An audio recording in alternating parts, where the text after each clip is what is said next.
Ladies and gentlemen, welcome to the Fantasy Couch Podcast. My name is Hussein the Brain, and I'm joined with the Dynasty Day Trader, aka the Tight End Shaman.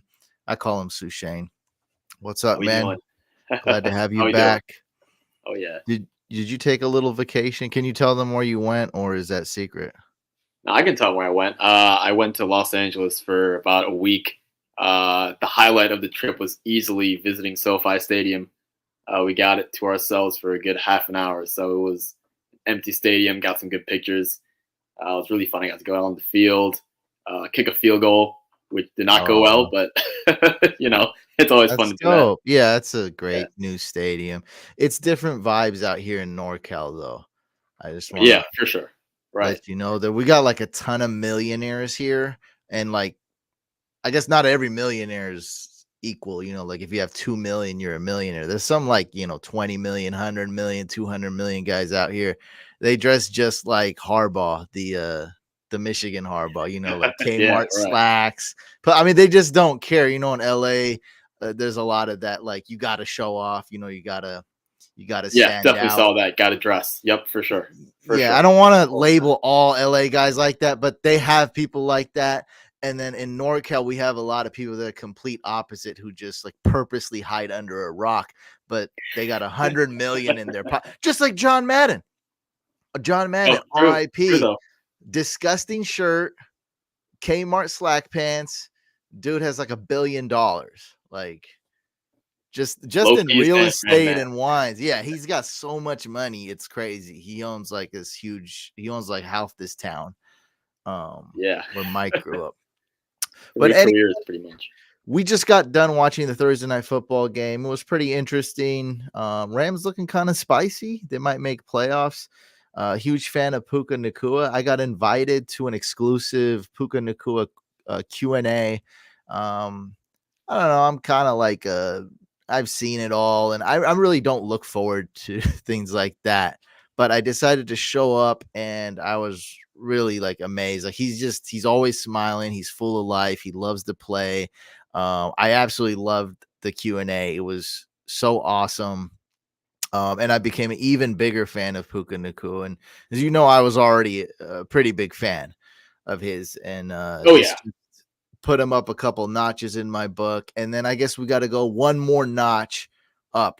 He's going higher in my book after tonight's game against the Saints.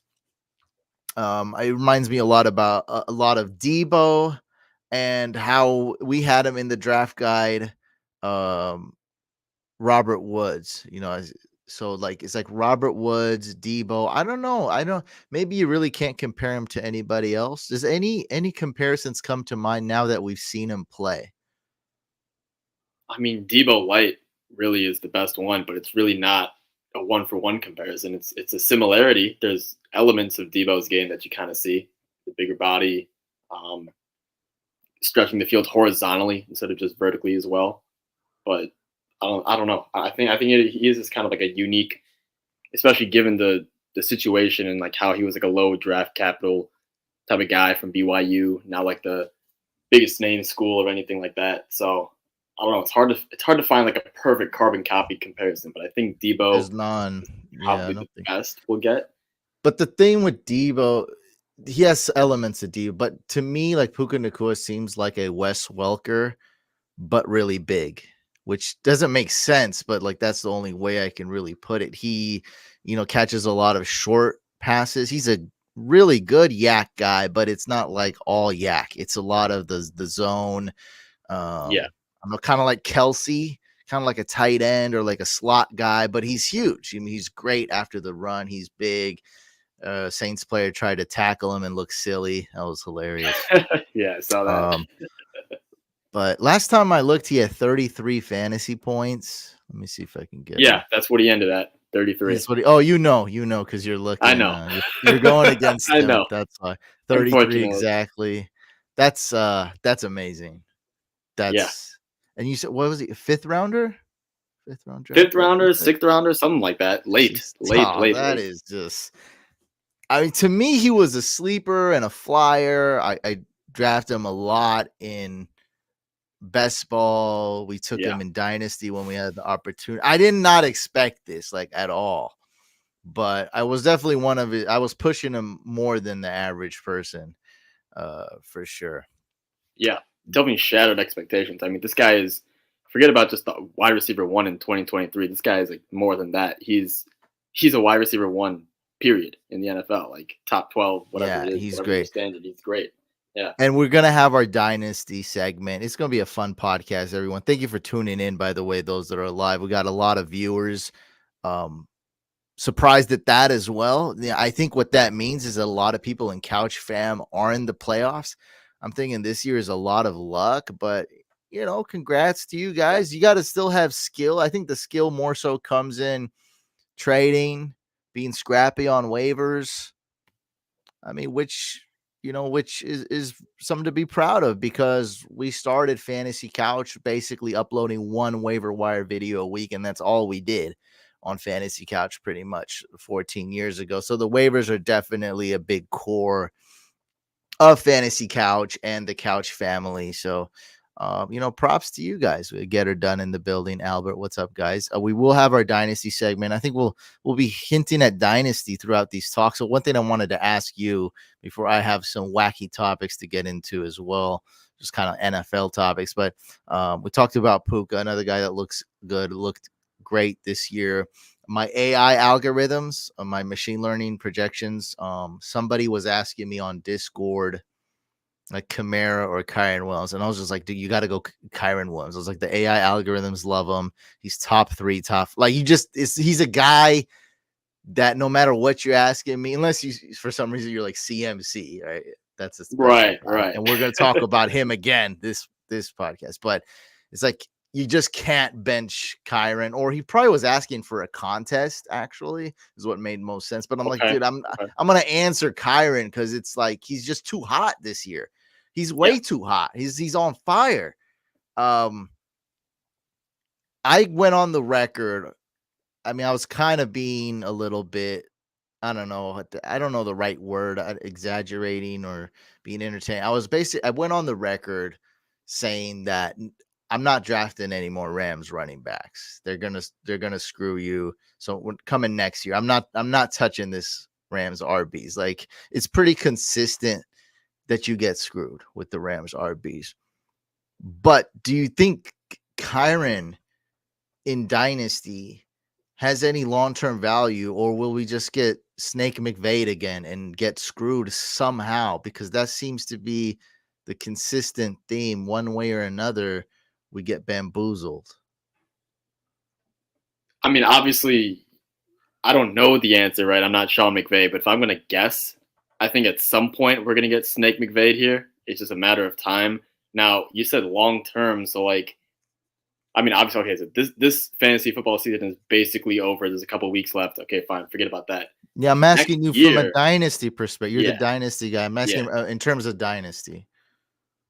like next year, maybe like if there's no legitimate competition that gets brought in.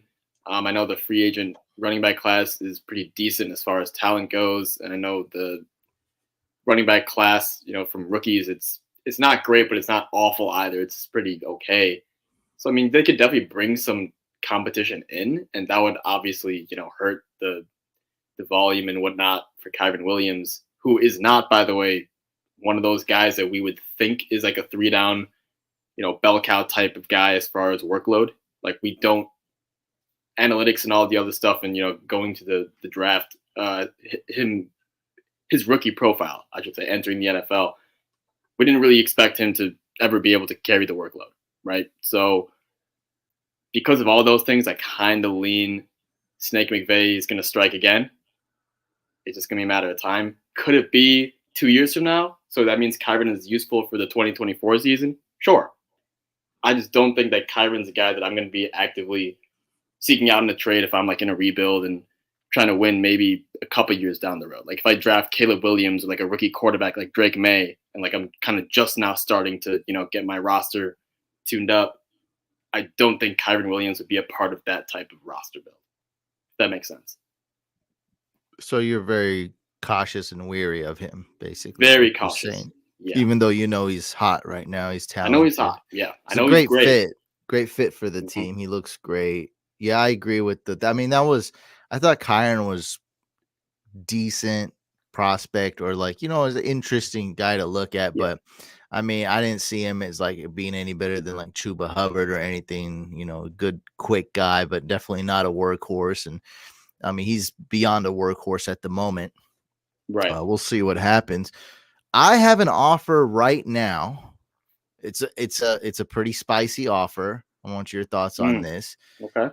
Third overall pick, 2024. I mean, this is solid too. Like, this isn't like someone gives you a trade offer and it could happen, or it might be an early. No, no, no. This is, well, you already know which league this. I have the third overall Yeah, pick. I mean, it's in a league with you.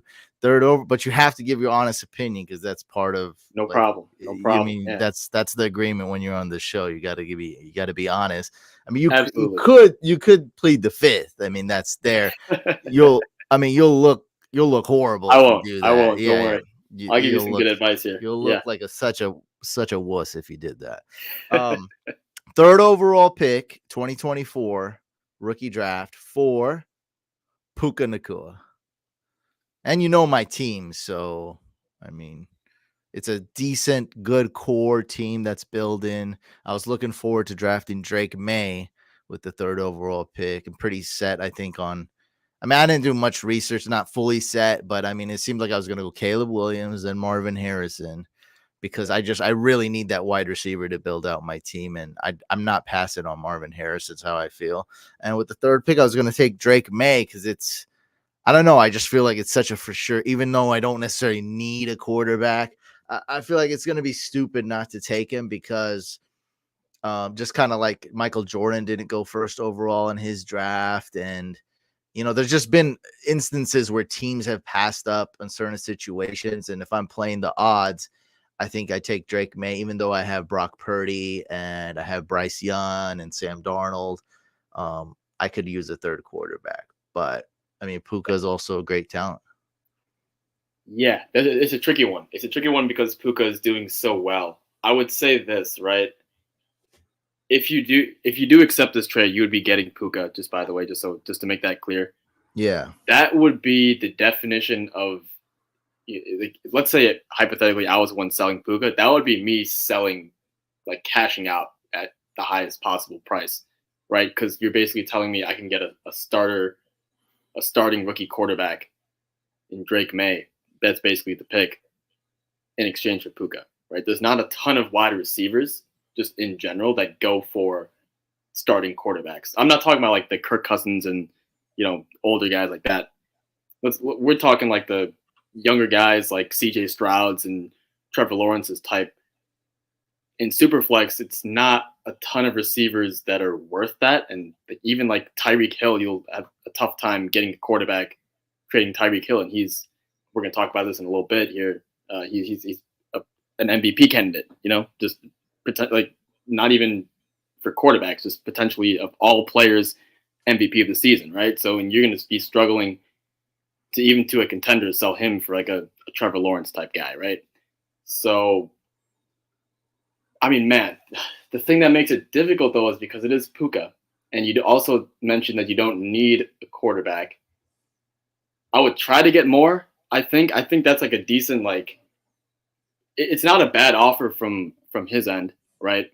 Like, it's not an insulting thing. It's a pretty decent starting offer, but I think that, on from his perspective, that it would be just a win for him because he got Puka for a cheap price. He's pretty much cashing out for a third overall pick, which is a pretty nice haul.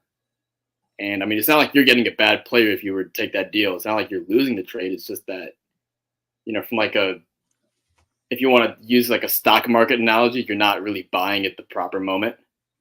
I mean, you're still buying a really good stock, but you're buying it pricey now. I guess that's my answer for you. I think I kind of have I think I know what I'm gonna do. I think I'm gonna decline now that me and Puka Nakua are best friends. I know him very well. One thing Yeah. he constantly mentions, and I believe, is Matthew Stafford's effect on the offense. And so I Mm, don't want to have to. And we all know Matthew Stafford's a great quarterback. I don't want to have to rely on Matthew Stafford playing at this level, which is he's basically still in his prime. In a way, I mean, he's playing at like his peak or close to his peak. You know, I don't know how long that's gonna last, Yeah. right? So I guess it probably not correct to say he's in his prime, but like he hasn't fallen off. Last year he fell off. That was due to the injury. Now he's healthy, but like he's getting much older. He's not going to play much longer. He could have another injury like that, shoulder, elbow, and then you know what that is. Once that happens, and then you lose your arm, and then it's like Drew Brees, Phillip Rivers. It's like it's over. Yeah. So I think I'm going to decline. I think I'll just take a guy like Drake May. I think it's just such a. I mean, with my picks, I have the first overall, second overall, and third overall picks. It's one of the most coveted things in all of Dynasty in a while. These type of picks. So even if I were to take Drake May and not even and just blindly, like an idiot, like not even thinking this through, I'll probably can get great offers after that. Yep, I'm absolutely even Nakua, even probably still could get him after. So I don't think there's that big of a rush. So I think I'll chill with that. And then I got Marvin Harrison, so at least that's a great piece, a great dynasty piece to build off. The rebuild's not done, but I will have my quarterbacks locked up for sure. I got like 3-4 great quarterbacks, and then running backs are looking better. A-Chain and Bijan, and tight end, I need a little bit of luck. I got Michael Mayer, Freiermuth, and Juwan Johnson. But wide receivers, at least, there's with Marvin Harrison, it's looking better. So it's off to a pretty good rebuild. Hopefully we can find another Puka or something later on, or maybe one of the guys on my bench, Michael Wilson, maybe. You never know. One of these guys might pop off later. Yeah. All right. We have some fun stuff to talk about. So I just posted this on Twitter and live chat. Please chime in. This one actually was pretty hot. Had a lot of discussion. People were DMing me and people were talking about it in Discord. Pretty hot discussion here. I think the heat really came from fan bases that either hated their wide receiver core, such as Bears fans hitting me up, and others that were kind of defending their wide receiver core. But I think overall the fandom of their teams, they know their wide receivers suck, such as Patriots fans and Bears fans. But I did not put the Bears on this list because DJ Moore is pretty dang solid. And he kind of carries that. But if he were to take a playoff, watch out. Because that wide receiver core is god out. Who's their third wide receiver? So you're saying third? Oh, boy. I don't know. Former Bears fan trivia. Darnell Mooney is the second guy, right? Yeah, I don't know a third one. I don't know. I do fantasy for a living, and we haven't gone that deep of a league for me to. I mean, we've had arguments about fullbacks. Yeah. We didn't get deep enough to who the wide receiver 3 is on the Bears. That's a great trivia. I'll have to give a free T-shirt or something for that if you know who that is. Because I feel like if I know the name, I know. Maybe he's got like a catch or something recently or a big play. I know Equinemius St. Brown is on the team. He's been hurt though too. Like he hasn't even played much. I don't think. Yeah. Fair. Velus Jones is on the team, right? He might still be on the team. I'm not sure. He might be cut. I'm not sure, actually. I wouldn't bet my life on it, but I'm pretty sure he's still on the team. Yeah. He's anyway, guys, wide receiver. Which NFL team has the worst wide receiver group? Okay, so this poll's hitting pretty hard. I should have rephrased. I should have done other than the Patriots because I think they deserve this prize. Like spoiler alert. Yeah. So number one's got to be Patriots. Like that's a given. But who's number 2? I think that's the real question. Okay, so we're changing the poll. Who's the second worst wide receiver group, ladies and gentlemen? Is it my pick, the Chiefs? Or is it the Panthers with the aging Thielen or the raw Mingo? And the former DJ Chark was that Baby Shark song, Baby Shark. Baby Shark. Yep. Or is it the New York Giants, who's led by guys like Wandale Robinson, who's their wide receiver one? After that, they got Darius Slayton, Sterling Shepard. I don't even think he's relevant. Good luck. And then, I'm not gonna try this one. Isaiah Hodgins. It's off the top of my head, guys. I'm smart like that. Yeah, I know. I thought he was on the Bills, but all right, fair. Good to know. It's a hot. I may not even hit the guy's name right, but I know who he is. He's an X. He's like 6'4". He's a big guy. He's got like 3 catches. I had him on my dynasty team. He's got 3 catches, all right. So yeah, again, the choices other than because the Patriots win this, the worst wide receiver group in the NFL. Other than that, we got the Panthers, Chiefs, Giants. Other people mentioned the Bears, Cardinals, Titans, Falcons. I think there's another one I'm forgetting, but that's really it. Like, there's not really too many more. Outside of the Patriots, it's got to be the Chiefs. I think it's the Chiefs. Shane, who's your second worst wide receiver group? So I actually disagree with you guys. I think the Chiefs are the 3rd worst. Ooh, I think the second worst. Hot take. I think they're the 3rd worst. Heyo. The second worst team, and I'll walk through my thought process here. I think is going to be the Giants, right? So you said wide receivers, so we're not going to include the tight ends, all right? No, not Darren Waller. At least, we're not including Kelsey either, yeah. Yeah, no Kelsey, no Waller.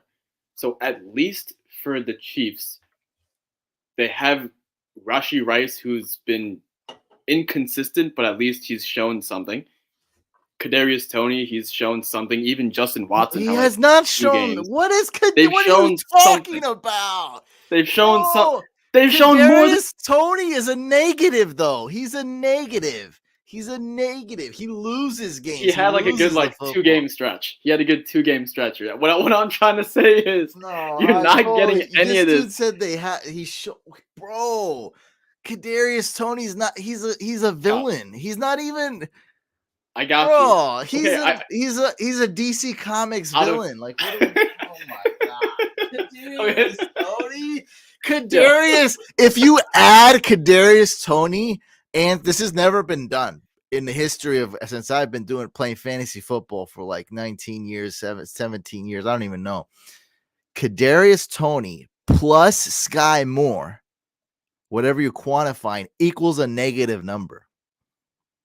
It's never been done. I've never seen anything like it. And week 1, both those guys were started in fantasy. So don't come at me like, oh, those guys are relevant. Maybe some people started them week 1. Okay, I'm with you on the negative math there. I agree there. All right, but let's just give me a number. Let's call like a -3, -2, whatever you want to call it. Say -1, whatever. It's negative though. Whatever it is, fine. Like, what does Wandale Robinson and Sterling Shepard and Darius Slayton and Isaiah Hodgins, like, are they offering even a 0? I don't think they are. No, Wandale Robinson's doing things. He's okay. Like, he's just he's making plays. The Giants won games. Like, they didn't just win it off just absolutely nothing. I think it's DeVito has won like 4 games. He hasn't played that many. They've made plays on offense. It's not been great, but they've made plays. It's the same thing kind of last year, right? Their offense wasn't really that great. It was a lot of Daniel Jones runs, couple of first down. They didn't have Waller last year. Saquon Barkley a lot for sure. Daniel Jones run, but he threw it enough to get some first downs and whatnot. It's kind of the same type of offense this year, probably just not as good. I think Wandale Robinson's there, and those guys I haven't seen those guys on blooper reels though. I mean, you could get a Kadarius Toney blooper reel. Blooper reels. Sky Moore. Yeah. Sky Moore is embarrassing for me. He's a guy I recommended. You know it. You never liked him. But I mean, and this year, I guess one thing you could say kind of good with me recommending him, he had a lot of opportunities this year.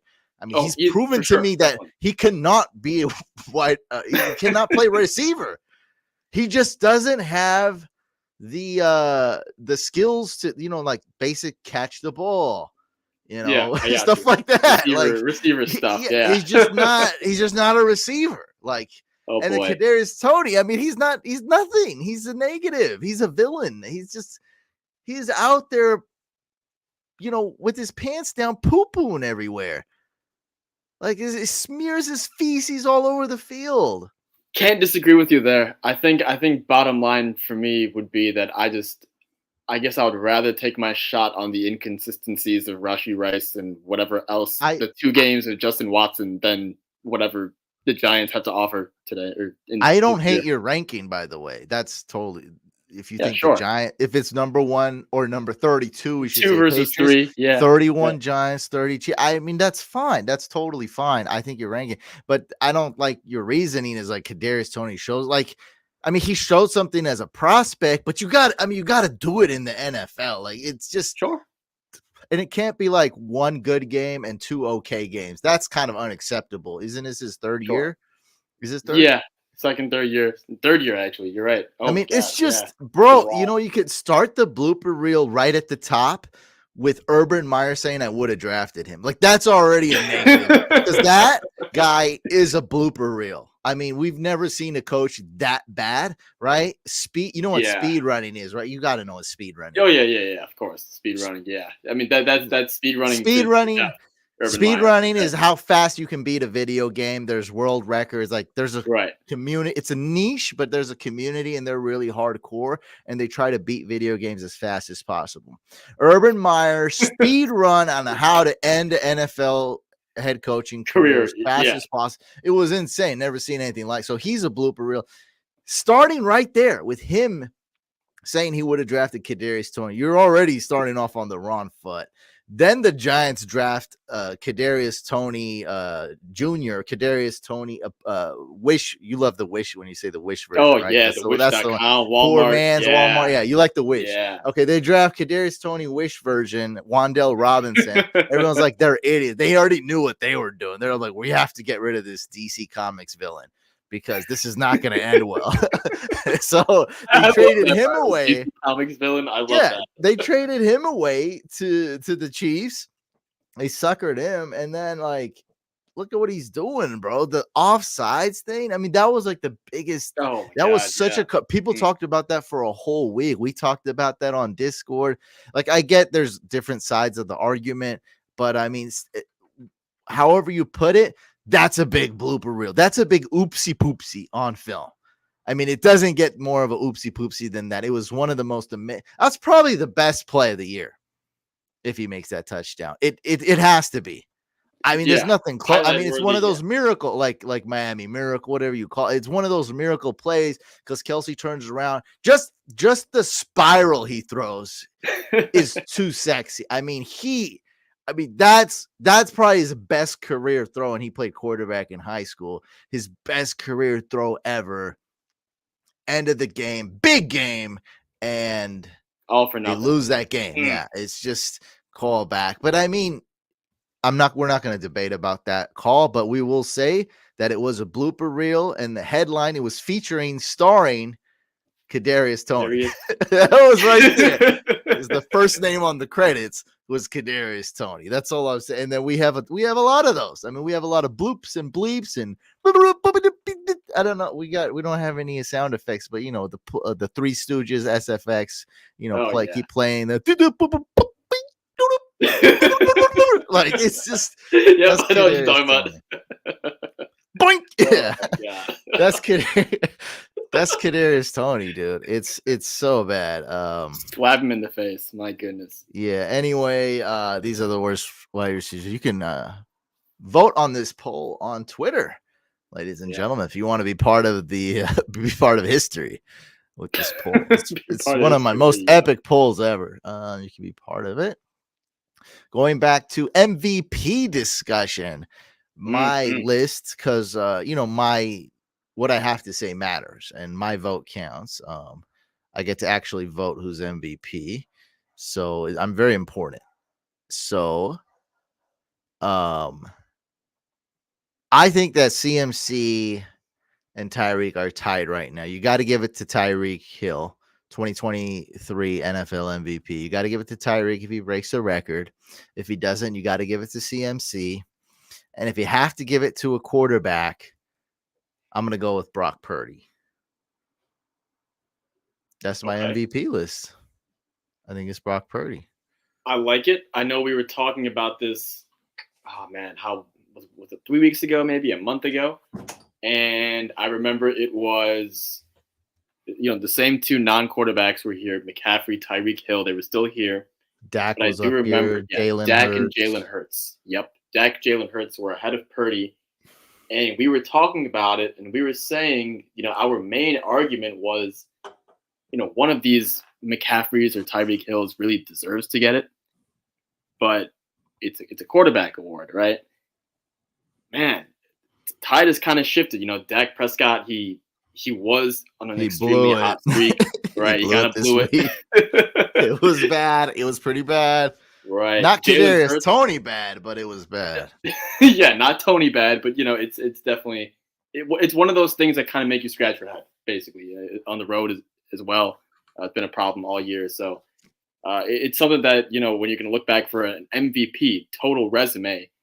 Oh man, Dak Prescott on the road, those types of performances has happened a couple times now. Tough. Then Jalen Hurts, he's still great. Let's not confuse anything here or tongue in cheek or whatever. But He's not as good as last year. yeah, he's not as good as last The year, and he hasn't been. passing. Yeah, he hasn't even been as good as I would say weeks like 1 through 5. Like he's definitely been a little bit on the decline slightly as far as just game by game this year. So that kind of opens the door for McCaffrey and Tyreek Hill, who are still going very strong, very consistent. And then we always had Brock Purdy as a third guy. I remember you had him there about a month back. He's been looking pretty good. He had that kind of sophomore slump, if you will. That was like, what, 2 games, 3 games? That's about it. And since then, honestly, you can even say since that Chase Young trade that was made, defense helps offense, offense helps defense. All that stuff's really going. It was clicking. that was right before the bye week. Star left tackle was out, and Debo was out, who's kind of the soul of the team. And then the Chase Young trade, and they had a bye week. I think it was week 10, and so all that happened.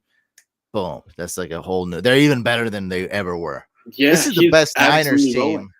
This is the best Niners team since they won a Super Bowl. This is way better than the Patrick Willis and Vernon Davis. Like way. It's not even close. It's better than last year's team, which is pretty scary to think about. Way better. Way better. Yeah, way better. Way better. Because CMC, we didn't. Again, we had CMC towards the end, but Debo played bad last year. He's Debo's the best he's ever been. Right now, he's on fire. Yeah, even that 1,700-yard season, it was still in total. I think this roster is still better than that, and that was with Debo going nuts, and I think Ayuk also had a pretty nice year. Ayuk's been great. Look, I know that the haters are going to say that yes, if you have McCaffrey and Ayuk and Debo and Kittle and that left tackle and that offensive line and that amazing defense, yes, it does make your life easy, but we've seen with a lot of 49ers quarterbacks of the past that they had, pretty much the same thing handed to them, and they couldn't do this. And, even guys like Dak Prescott, who I don't want to say he has the exact same thing, but let's do a quick comparison here. CeeDee Lamb and Brandon Cooks are pretty good receivers. Ferguson's a good tight end. Pollard's a very serviceable, better than that serviceable actually, running back. Like he's got a pretty good offense around him. He's still kind of sputtering, so to speak, and he's not what is Brock Purdy, a third-year guy? Second-year guy, I think? Yeah, second year. Dak Prescott. Yeah, it's his second thing. Yeah, second year. Yeah, so Dak Prescott's like more crazy. Like a seasoned veteran. You would think that he's got more, he's seen more. He should not make more mistakes to be more consistent, or however you want to word it. But no, it's Brock Purdy. So that definitely speaks volumes to the actual player that Brock Purdy is, aside from the situation. Like he's a pretty good player, and he's doing well with what he's got, and he's doing very well. All right, what are we talking about? Let's get to the point. Let's get to the point. Who's your MVP? The point is he's Brock very Purdy. Deservingly in that race. I'm gonna still say because it's the quarterback award, If you're asking me who is going to win it, I Who's think Brock MVP? Purdy will win it. Okay, If you're gonna ask who me do that, you? I'm gonna say McCaffrey. I'm gonna say McCaffrey because he is, Okay, would to me, Tyreek the kind of most be your valuable. third? Tyreek would be third unless he gets that record, because then like the record kind of like, the votes kind of do that with Yeah, it would be Tyreek over McCaffrey then, right? So it's kind of depending on that. I know it's a weird answer, but that's yeah. Yeah, it's between those three. I'm very non-committal right now. so if you haven't heard, Brock Purdy's basically Joe Montana. Jerry Rice compares him to Joe Montana. I've never seen this clip before. It's supposedly a viral clip. I just found it just Googling. So I'm assuming you haven't seen this either. I have not. This will Viral be a clip: first. Brock Purdy and Joe Montana taking a snap. Let's roll the film. Rolling out. Oh, oh my God! Mm, Look at this. Now we know why it's viral. Let's watch that that again. is something. It's fun. Throwing catch. Yeah, Who's wow. that? Who caught? Is that Debo? Yeah, Debo That's catches Debo. it. Yep. Yeah, he reminds you a little bit about Joe. Pretty That's nice. They're the also same wearing thing. similar uniforms. So the Niners are in their red and the other team is in white, which is Ironic. Yeah, that's crazy. Wow. I mean, good for you guys for you 49ers fans for spotting Brock Purdy and what was it, last Jerry. pick? Jesus. Yeah, that was great. Oh, I didn't even understand this comment. I was joking. That's why I didn't understand. He said he got to win. He's got to at least win 4 Super Bowls first. It's yeah. I mean, it's yeah. Relax. I'm not. I'm a big Brock Purdy fan, but the Joe Montana thing, I'm not even gonna go there. It's just clickbait. It's just BS. Don't worry about it. I'm guilty. All right, I'm guilty of all Similar the play. Similar. It's not even yeah. clickbait. It's a similar play. Well, That's the all we're title saying. you don't look at the title. So we got a thumbnail with Joe Montana and Brock Purdy on it, and the title of the podcast is something like Brock Purdy, the next Joe Montana. That's why people are watching. That's right, clickbait. I'm like, Ah, why are people watching? okay. That's why, yeah. uh Getter That's Dunn funny. says Puka for rookie of the year. I think if Stroud misses this week, which he will, I think yes. I think you give it to Puka Nakua because I mean that's really the only two guys deserving of it. Number 3 is Gibbs, I think, on the vote, which is like such a far number 3. It's not even he shouldn't even be there because he wasn't really relevant in the beginning. So it's CJ Stroud and Puka battling it out, and unfortunately Stroud has a concussion. Yeah. Yeah. Unfortunate. Let's see how the season ends up too, because there's still a couple weeks. But to your point, like uh, the receiver has definitely a shot to run away with it because of the injury. Yeah, I saw that same stat too. Travis is saying I saw a stat graphic that was interesting. Purdy second in passing, 32nd in pass attempts. That means efficiency is insane. I mean, I'm watching these Niner games, and since the bye, I never see Brock Purdy miss. Seems like every time he throws the ball, it's a play. All we do is score touchdowns. I'm out here recommending Jake Moody sweating because all he does is kick extra points. Yeah. It's mine, but I mean, he's not missed. He hasn't missed since the bye week at all. That's impressive because Niners are a good team. They're always getting opportunities for the kicker, but it's been all extra points, like nothing but extra points. I'm on my favorite 49ers fan page and I cannot find it, but I've seen it too. And I know a lot of people seen that. Second in what's it called? Was it second in passing? Yeah, second in pass yards, 32nd in pass attempts. That's nuts. I mean, yeah, he does have a great team around him, but it is what it is. Like, I'm not really entertaining the haters out there. Like, it's fine. Just hate on him. That's great. Niners got the best team in the league. Whatever. Like, I'm not And really he's playing at a high for the level. He's haters. playing at a level where you can Yeah. win a Super Bowl. That's all that matters in this league. I haven't really seen too many MVPs like on a bad team. Like it just doesn't. It rarely happens. I mean, I guess I don't remember. I was like I was an infant, like Dan Marino, maybe. I don't know.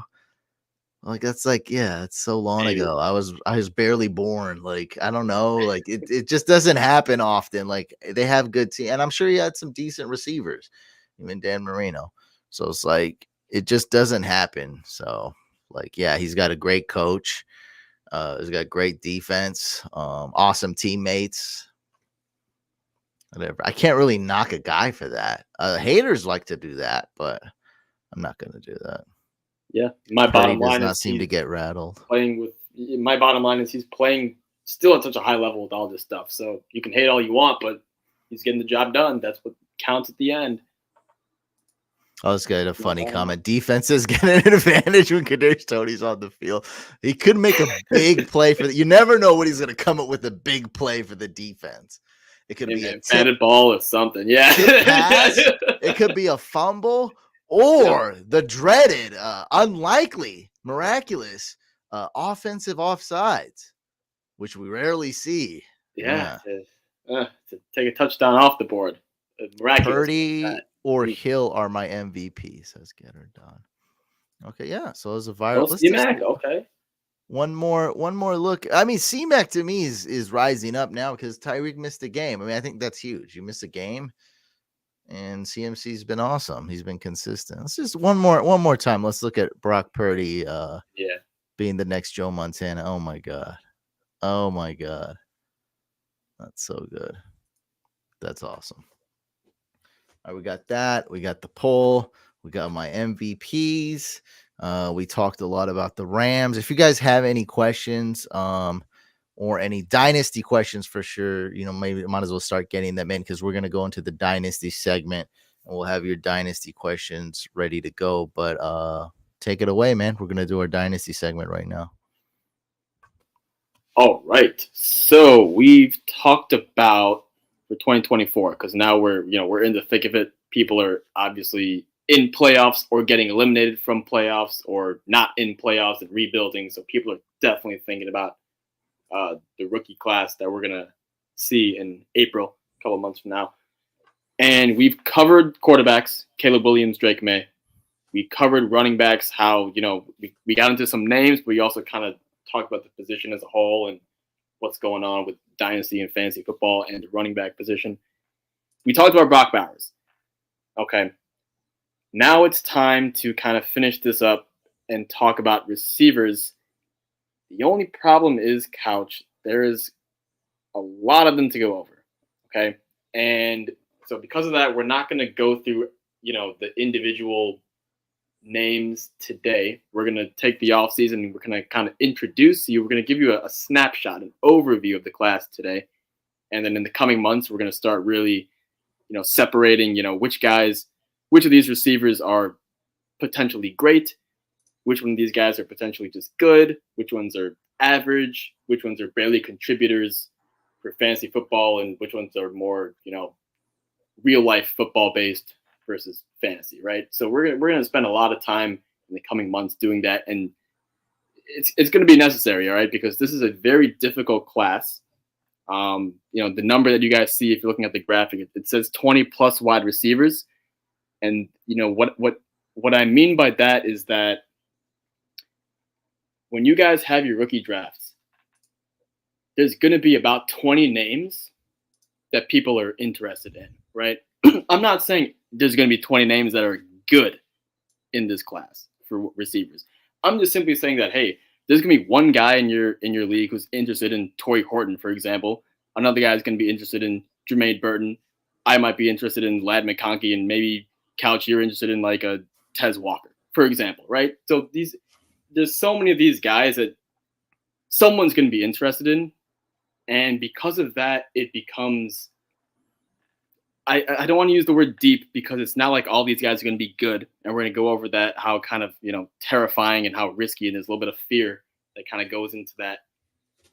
But the fact that there's going to be a lot of options, a lot of decent quality options, is probably why people are going to consider this class deep. And on top of that, we're kind of shifting. This goes into our running back conversation from a couple weeks back. We're kind of shifting to this, excuse me, into this kind of this land of in fantasy dynasty football where we're we're kind of leaning into the wide receiver value more than the running back value. So because of that, all of these receivers, rookie receivers, are going to get propped up even more, right? So again, let's just real quick look at this as a whole. There's about 20 names on here. I've kind of separated them out, X, Y's, Z's, based on what they would play on the field, and obviously there's some versatility in there. And again, just looking at this as a whole, there's a lot of options. There's a lot of different X wide receivers, quality X wide receivers, a good amount of slots, good amount of Z's. There's a lot of, in between guys in all different types of areas. So it's really, it's going to be a very difficult class to kind of sift through. Okay. What I will say is that, there's going to be about 20 names that people are interested in. I'm thinking maybe 5 become really, really good, like the dynasty cornerstone piece type of guys, and we'll get into that in a second here, more specifically when we compare this to a class of a few years ago. And then the other 15, I mean, I'm thinking maybe maybe 3 or 4 of these guys could be like, best ball, find your lineup spot starts, or maybe even a little better, maybe like a low end flex type, and then the rest of them kind of contributors at various levels, decreasing from there, right? So yes, there's going to be 20 names that people are going to be excited about. Bottom line is, a lot of these guys might not be what you think they are, or as excited. They might not match your excitement level when you draft them, right? And I'm going to explain what that means more specifically in just a second here. I do want to say one more thing before I move on to the next slide. We are going to get very excited about these receivers in the coming months. Rookie fever, it's a thing. 2024 draft class, it's strong. Positional strength of the class is receivers. People nowadays in Dynasty love receivers. Everything is going to steer towards an insane amount of rookie fever. I just want to let you know that, yes, 2024 has a good amount, good depth of receiver, but 2026 could have possibly better, higher end quality. All right. So as we get excited for these 2024 receivers, don't forget that 2026, it's a little bit down the road, but if you're, able or willing to rebuild that far out into the future, it's definitely an idea to, maybe move off a pick, get that 2026 first and something else on top of that to continue fleshing out your roster. Let's move on though, Couch, because this is where we really get into the kind of the scariness, I guess, of this 2024 class. And I'm going to go and can you for some people may have trouble seeing this, but mostly for the audio listeners, can we read off some of these names and describe what we're looking at? Okay, sure. So I'm not going to go into like scouting reports of each of these players. That's going to take way too long. I'll just just as quick as possible, just so they know what we have here, because it's it's a cool graphic. Sure. So it's a 3 kind of circular Venn diagram here, right? You have the red circle, which is your X wide receiver. X wide receiver we talked about way back in the podcast. It's kind of like your outside, your alpha receiver, your de facto WR1, your go-to guy, so to speak, right, on the outside. DK Metcalf, AJ Brown, think of guys like that. You have a lot of options this year. Marvin Harrison's obviously going to be the headliner, but Malik Neighbors, Rome Odunze, Keon Coleman, these are all guys who could probably get first-round NFL draft capital, which is exciting. A lot of people love the idea of, if they're drafted in the first round of the NFL draft, I'm going to draft them in the first round of my rookie draft. And that's going to be a lot of these types of receivers who are, in that X receiver caliber tier. The green circle is your Ys or your slots. These are your interior guys, kind of like your Wes Welkers, your Julian Edelmans. They're a little bit smaller, but they're kind of shiftier. They can still, do some things, make some magic happen with yards after catch. Emeka Egbuka, he is the teammate of Marvin Harrison. He goes to Ohio State. He is probably going to be the headliner of this category, but there is I'll just straight up say it. It's not the most common thing. So he's a white receiver. His name is Ladd McConkey. Caucasian receivers are not the most. I don't want to say the most common because there are, it's not that they're uncommon, right?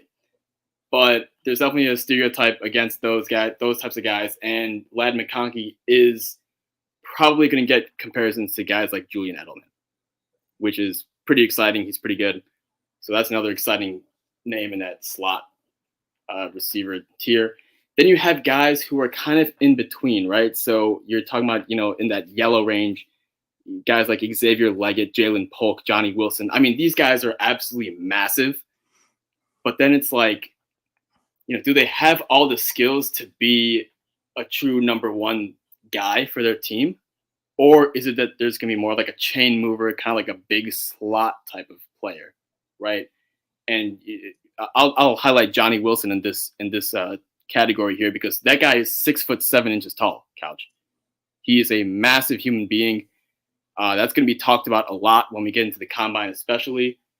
But people are going to be worried, like, can he be a legit threat on the outside, or he's just more like a chain mover slot, right?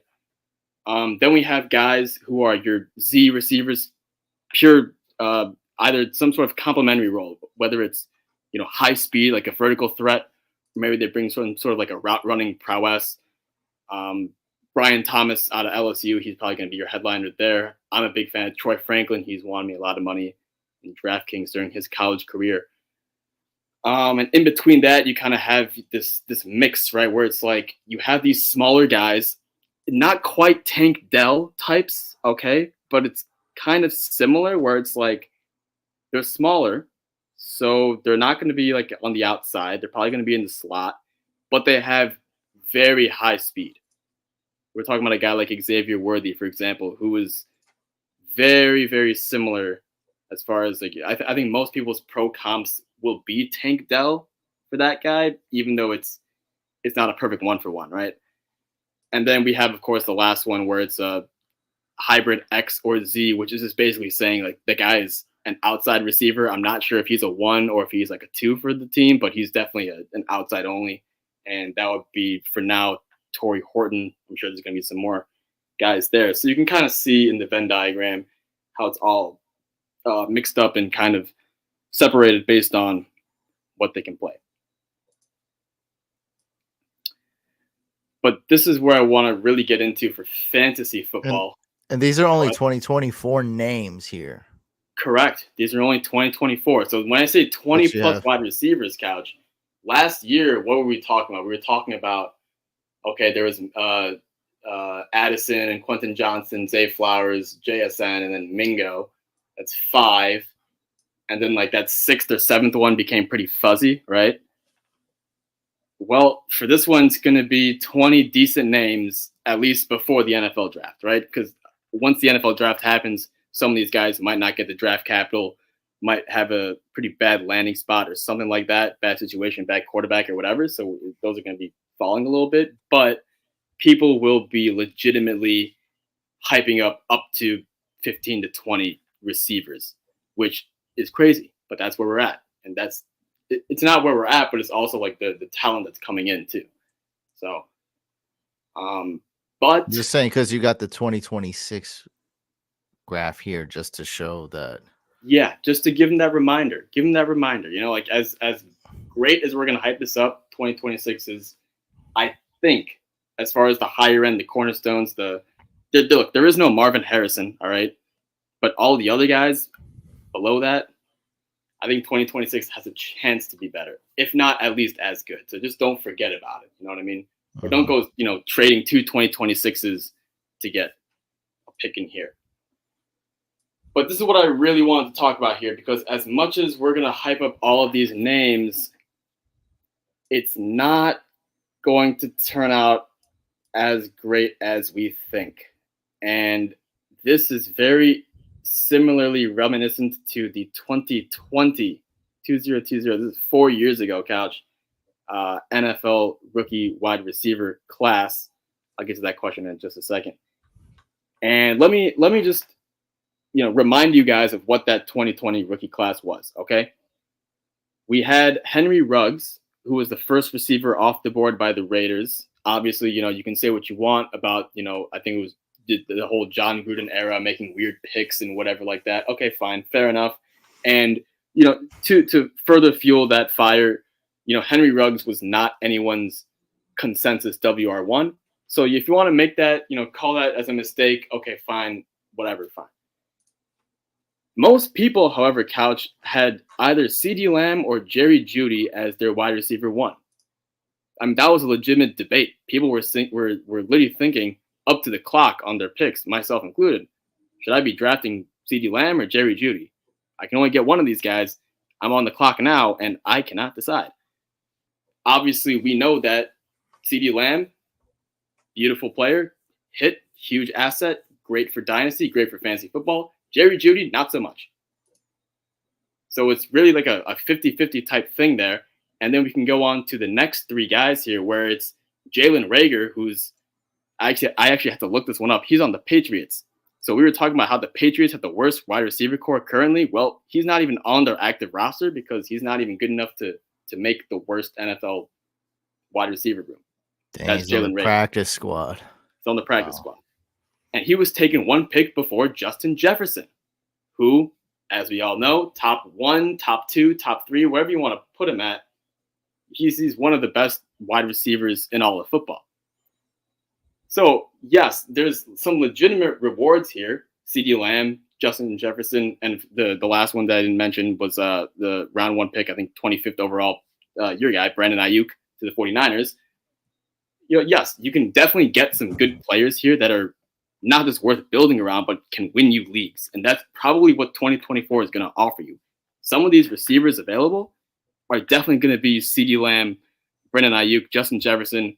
We can even go down to the round 2 receiver list, T. Higgins and Michael Pittman.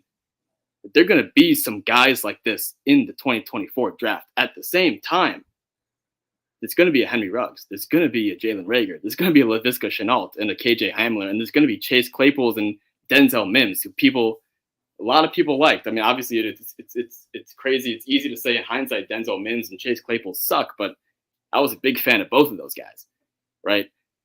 So just my ultimate caution is like, yes, it is Christmas season. All right, 2024 is around the corner. I don't want to get excited, and I do believe, okay, if we go to that 2020 class, there were 13, count them up, 13 receivers drafted in the first 2 rounds. 6 in round 1, 7 in round 2. That's a lot. It is Christmas season. I'm feeling a little generous. I think we're going to get 14 or more. That's my bold statement right now. I think we're going to get 14 or more receivers drafted in the first 2 rounds of the NFL draft. That's my Christmas feeling generous thing. At the same time, though, I don't want to sound like a Grinch, but I also know that all 14 of these receivers are not going to be good. I'm only expecting maybe 5, 6, at the most 8 or 9 of them to be serviceable for fantasy, and maybe of those 8 or 9, maybe 3 or 4, at most 5 to be, legitimate every week starters or better for the team. So that's basically what I got for you. It's kind of like a precautionary tale. We kind of just want to introduce to you that the main points are 2024 it's a deep class. It's going to be very exciting. Don't forget about 2026 though. And even though it's a deep and exciting class, it's filled with a lot of landmines, but also gems. You're going to get CeeDee Lambs. You're going to get Jalen Reagors. So with that being said, I guess that's pretty much going to take us into the offseason, where we can start evaluating these players on more of an individual basis and kind of starting to sift through the noise a little bit and kind of, separate and tier these guys up and see what we can make out of it. You read this, right? Drew's comment. Yeah, 13 receivers. I mean, I knew that going in because I have everyone listed on this graphic. 6 receivers round 1, and then he confirmed it. Okay, yeah. So yeah. Okay, Sushane looked that up before doing this. Yeah. Joshua says, I'd love to do Dynasty one day. None of my friends are into it. Join our Discord. I mean, you could join any forum or Reddit or another Discord, but if you'd like, you can join the Couch Fam Discord. I'm gonna get you an invite link right now. But We want to answer Getter Dunn's. Now you cannot plead the fifth here since he donated. Those are the rules. You Ooh, have okay. to answer this guy's question. Getter Dunn says, "What two wide receivers are you taking after Marvin Harrison?" Everyone knows Marvin Harrison's the number one guy you're drafting in Dynasty next year, but who are the couple guys after him? Okay. I'm set for sure on one. Malik Neighbors. He's probably going to be my second receiver in this class. I believe that if I were to rank these guys from like a spectrum from 0 to 10, okay? Marvin Harrison, he's a 10. He's an 11 out of 10. He's breaking the scale, whatever. Malik Neighbors might be like a 9 out of 10. So the difference between Harrison and Neighbors, Harrison's insane, but Neighbors is still also very, very good. And the wide receiver 3 might be like a 6.5 or like a 7. So the difference between Neighbors and the rest is more significant than the difference between Neighbors and Marvin Harrison. Did that make sense? Hopefully. There's a gap, but then there's an even bigger gap after Yes. Neighbors. Yes. So or that's more going to be uncertainty. right. Correct. Yeah. So that's the question was which two receivers? Okay, that's one. Now it's more of a gut feel type of thing. And I'm going to right now say Rome Odunze. There's a Venn diagram for this. There's a jumble. Yes, it's a Venn juggle. diagram. It's a names in a hat situation.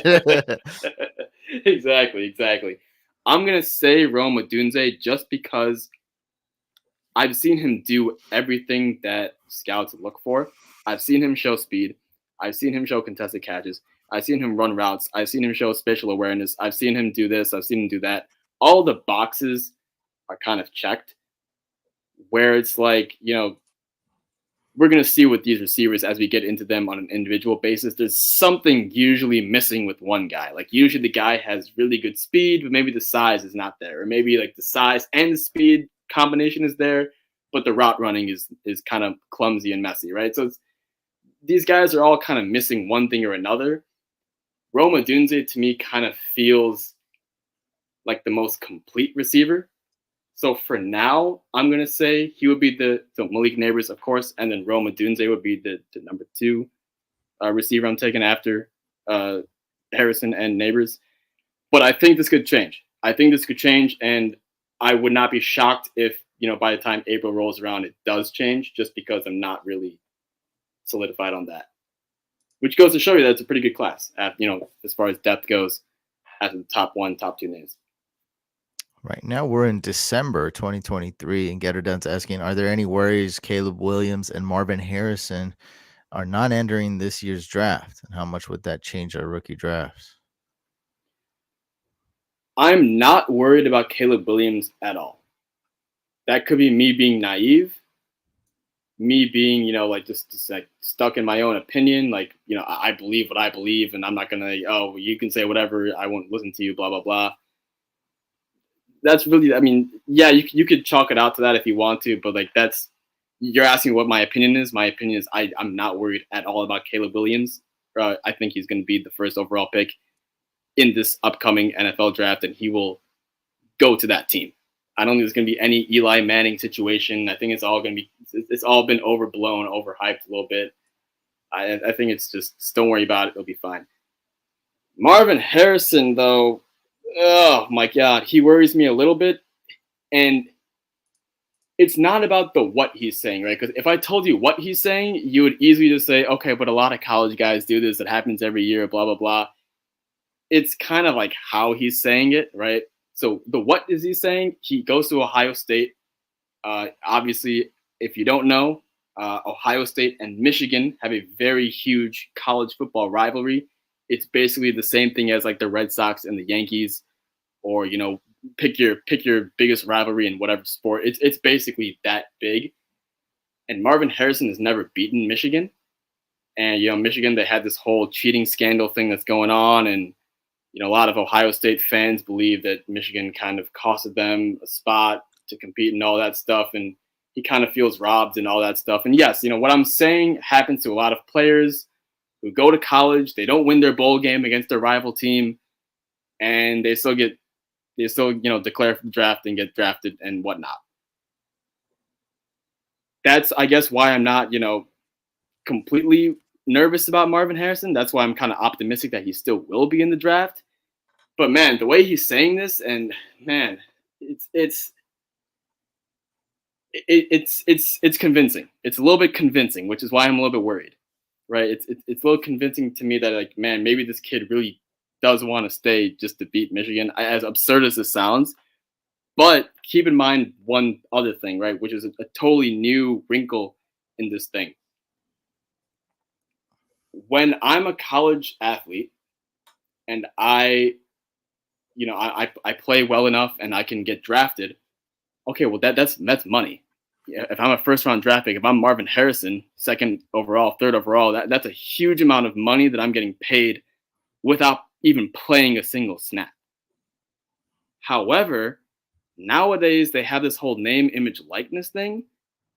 So that money, like, yes, you're still getting paid more to be drafted that highly, but it's, there's a workaround where, like, you can definitely make more money or make a good amount of money by staying one more year in college, milking that NIL.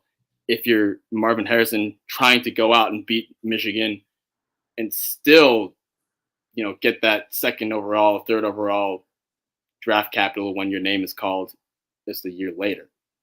So it's not like there's a huge incentive for him to come out this year.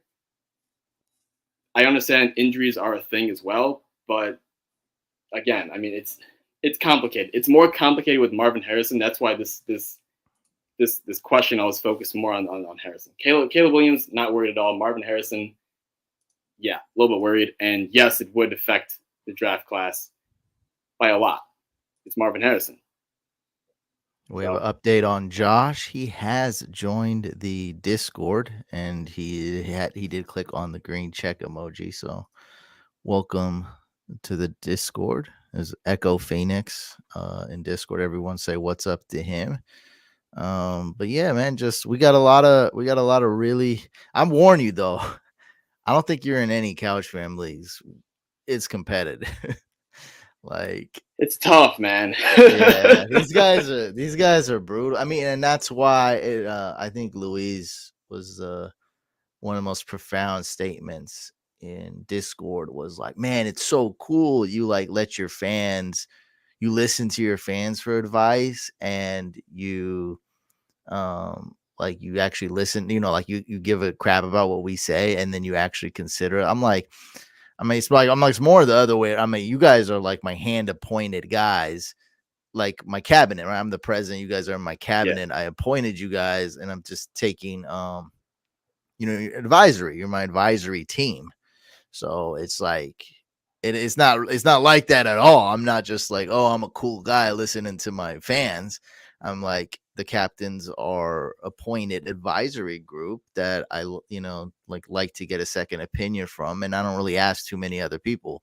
So it's like, other than, an occasional poll on Twitter, which is more usually for entertainment purposes, usually just crap posting, fun stuff, more like it. But that's how it is. And, the point of that is that those are the type of guys that are in your league. So, who's going to be in your league? Guys like me, guys like the guys in my advisory cabinet, and other enthusiasts. Yeah. So, yeah. Not for the faint-hearted. Yeah. So, Josh is coming from a planet where he can't get a guy to join a dynasty league. I mean, sounds like nobody in his friend circle and his coworker circle will join a dynasty. Maybe one or two of them, but I'm getting the sense nobody. And now you've entered a planet. You've came to the atmosphere where there's some dynasty heads, dynasty freaks. I mean, some people in Discord strictly prefer dynasty. They just play redraft like appetizers. They're like, if a restaurant's offering a free appetizer, they'll take it. But they're there for the T-bone steak. They're there for the 16-ounce steak and the baked potato. And they don't care about the appetizer. But, if you're paying, like, all right, I'll join it. Like, sure, it's fun. Like, Duos League, hey, it sounds cool. You need to have a partner. I'll join. But, yeah, a lot of these guys are dynasty freaks and enthusiasts. So, It's gonna be dope. But I It's mean, it can't fun hurt and it'll you. make you better. Exactly. It can't hurt you. Yeah, It can actually help you. It'll make you a much better fantasy football player than when you have your other leagues with either your friends from home or your work yeah. pool or If you're whatever. Look, Kill and it. if you're rich and you join $100 league, that's all you're gonna lose. Like, I mean, so it's fine. And if you're middle class and it's a $50 league or $40 league, that's pretty much nothing. And so you'll be fine. Like, that's all. I mean, like, there's no worries about it. Like, it'll be steep and it'll be like, oh crap, because that's what's fun about Dynasty is that there's these new big strategies. Probably not too many of them, but there are. And then on top of that, there's several of these small strategies, and all these dynasty strategies that I just mentioned, they're all new. They don't apply to redraft really. So there's a big strategies which we talk about on this podcast regularly. Like, am I going to tank and rebuild? Am I going to retool? Or am I going to, go for it and win now? Those are those big strategies. Then you have all these little tiny strategies that we talk about on this podcast, like when to sell your draft pick, which you say is what, 2 to 4 weeks before the draft, somewhere around there. Yep. That's what I Yeah, would that's say. the peak. That's when the stock's worth the most. So like those little, nuanced strategies, or my favorite one actually was a tiny strategy you mentioned was to use the draft calculator, trade calculator, make it even because your trade partner is going to use that calculator, and then throw in Rondell Moore and Darnell Mooney in there, and then totally tilt the scale, and then Exactly. it'll help seal the deal and get it done. While also you're getting rid of guys like Rondell Moore, Darnell Mooney off your team, clearing up more roster space. So it's a win-win. Yeah, a So lot of strategies. That's why I prefer. I mean, you were saying, some guys are going for the full steak.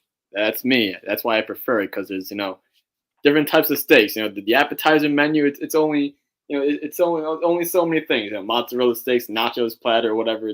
This, that steak. I got all sorts of options here, right? All sorts of strategies, all sorts of things I can do. And that's really why I prefer and love playing Dynasty Fantasy Football. So definitely get into it. I know you were saying that we have a lot of big time, tough players, tough competition, but I'm sure you'll be able to find a good league. It's a large community that we have over on that Discord channel. So best of luck. Hopefully you can find one pretty soon. Startup season is going to be happening a couple months from now. I think it starts in like maybe January, February, the early startups, and then from there it kind of goes into the summer. this comment's kind of making me blush. I don't want to read it. Basically, get her done saying nice things about me. Thank you. I can't read that. It makes me feel icky.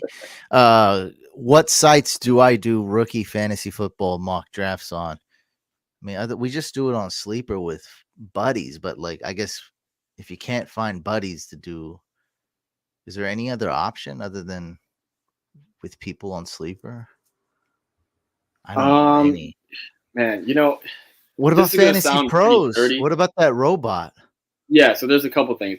One was that Fantasy Pros robot, although it's not perfect because you are going against robots, right? Yeah, it's gonna Um, be that's more for like muscle memory, like just so you get yeah, familiar with doing it. But I wouldn't put too much weight into sure, like sure. what that's gonna actually turn out to be a realistic draft. Yeah, yeah. Nowadays, I do because I have the Discord community. We're doing mock drafts all the time. I do use Sleeper and I do use that community nowadays. But before I joined, before I had all these tools at my disposal, um, this might sound dirty. Depends on how you guys feel Oh, about I this. But like what I would dirty. do, okay, I'm pretty sure I've done what you're about to say. okay, sure. So I would go on Yahoo, for example, and I would just join like a free 10 That's it, team, 12 baby. team league. Yeah, and I would just draft it. Yeah, and I would But never like start it Dynasty, for the season. can you join a Dynasty on there? So not dynasty. That's the problem. So man, He mock said draft Dynasty. He dynasty. said rookie draft. Oh, rookie. That's an Okay. old school That. trick. That's Oh in one of man. my old videos. I Okay, my said fault. it's My a fault. My fault. yeah. He Yeah, said that. rookie draft. Yeah, we know how to do regular. Yeah, Okay, so here's the cool thing about rookie drafts. All right, there's a little bit of variance from league to league. So obviously, yes, mock drafts are helpful, but what usually happens is as far as mock drafts goes for your league, it usually does not help as much because positional value, positional True. I don't need, even all do that. them Right. because Hmm. you're more worried about like what I'm doing, where's my picks Yeah. at, Yeah. and like it's so rookie drafts is so easy. I feel like or just Yeah. less stressful. I'll put it like that. It's only 4 or 5 rounds. I Exactly. Right. mean, It's way more some straightforward. yeah. Sometimes you don't have any picks. Sometimes like I have the first 3 picks. I mean, I don't even, what am I gonna mock draft? Like Yeah. There's I could nothing. You already already know make what my you're doing. picks right now, like months in Right. advance. So yeah, it's Yeah. not really, but It, well, it's we it's could do them on Discord, like just to yeah. have them, but it's more Yeah. for No. Of course. fun, more of a visual, really. If Yeah. you It's like a to look content at thing. a draft board instead of rank, right? I mean, you look at rankings, you look at it's the same thing. One is in a different presentation, a different visual with colors, the Right. mock draft, the draft board, and the other's rankings. It's the same thing because it's like positions don't really matter that much in a rookie draft. It's all about, Yeah. getting your cornerstones and then getting your second rate players and then getting your flyers. And then, Yeah.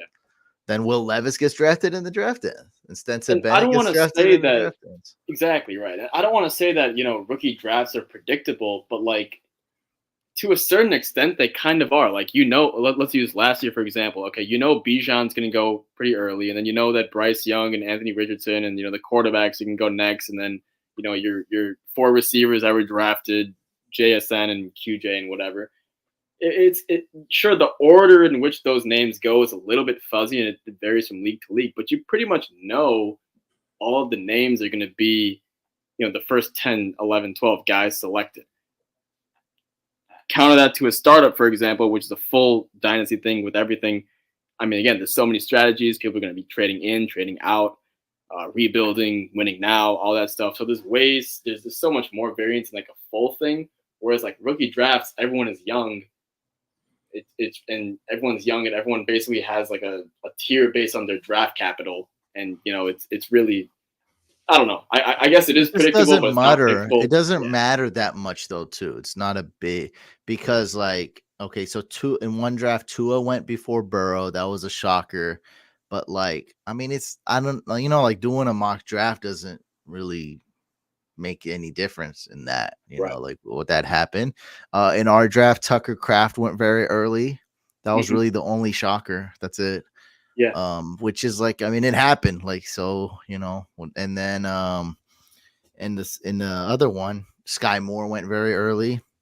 I mean, and then Oh like my that's god, it. that was crazy. I Yeah, remember that made a draft good now. that My was a god. thumbnail. Yeah, that was the Yeah. thumbnail. But then that's it. Like that's it. Like literally, that's it. Yeah. There's really nothing else. And then like mock Is this drafts Drew probably wouldn't commenting help. down here? Yeah, yeah, yeah. Yeah, that's a good one. Drew's got good advice.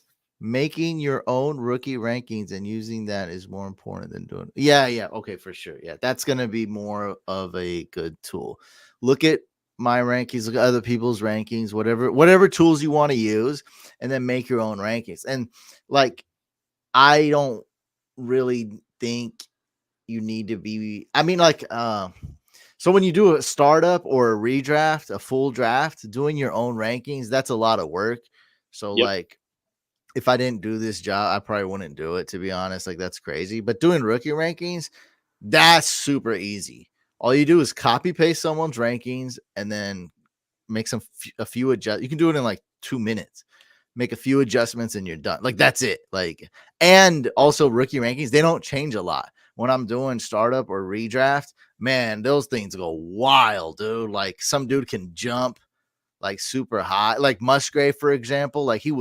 he went from like undraftable to me, and I raised him like really high on my rankings. There's so many, like they just go like up and down like crazy, and there's so many names of rookie rankings. They rarely change. It's like what team did they go to, and that's it. Like that's all I need to know. And then because you're doing research throughout the season, so it's very very easy to Yeah. make your own rankings. It's only like 50, 60 names, sometimes 70 names. That's it. If you did 50, 60, 70 names, you would be more than prepared. You'd be coming over prepared for most drafts, I would Yeah, say. but it's just copy paste on it. So it's like Exactly. you don't have to like write out like 52, 53. You just copy pasted a list And then, you don't really care, who's ranked 64 or anything. You're not drafting that guy anyway. Yep, facts. I'm with you. No, Much easier. that's definitely good. But yeah, man, you guys are in the Discord now. I dropped the link. We will be doing some mock drafts. Brock Purdy's gonna win MVP. You heard it here, folks. And he's the next Joe Montana. And I have proof of that. And we watched it. And now everybody knows that. Oh, one thing I did want to include there was one. It could have been slightly a hater comment, but I liked it. It was a hater comment. Okay, Vince says Purdy gets exposed Monday night. Again, I'm not really responding to the hate, but this is what I have to. This is what I will say, which brought me to a good point that I almost forgot. Eagles Niners game was the game of the year, basically, back when that was getting played. I was looking forward to that. I was telling you that's the game. False alarm. That wasn't it because the Eagles got whooped and got exposed. Ravens Niners turns out is going to be game of the year. That's the one to look forward to. We got 2 top 5 elite defenses. We got 2 amazing offenses. And these are the type of teams that aren't necessarily centered around a star.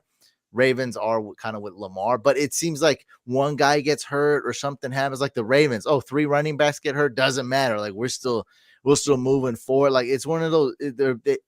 Both these teams have so many different weapons. They both can run very well. They both got really good defenses, really good quarterbacks. They have multiple weapons. For the first time ever, Ravens have several weapons to throw to, even though Andrews is injured, which is a big blow.